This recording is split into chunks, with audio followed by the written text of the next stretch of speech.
آگے بڑھیں گے، خبر شامل کرتے ہیں احمد پور سیال میں ایس ایس پی ہائی وے پیٹرول کے احکامات کی روشنی میں پیٹرولنگ چیک پوسٹ پیر عبدالرحمان کی ناجائز تجاوزات کے خلاف کارروائی۔ مزید تفصیلات جانتے ہیں احمد پور سیال سے محمد عرفان ہربل کی اس رپورٹ میں۔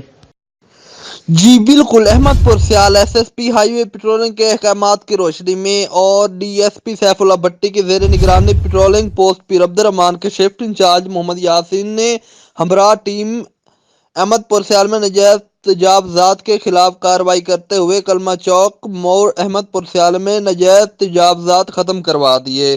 مزید ان کا کہنا تھا کہ ہم انشاءاللہ ناجائز تجاوزات کے خلاف کارروائیاں جاری رکھیں گے۔ کیمرہ مین ٹیم کے ساتھ محمد عرفان ہرپال، City 5 TV، احمد پور سیال۔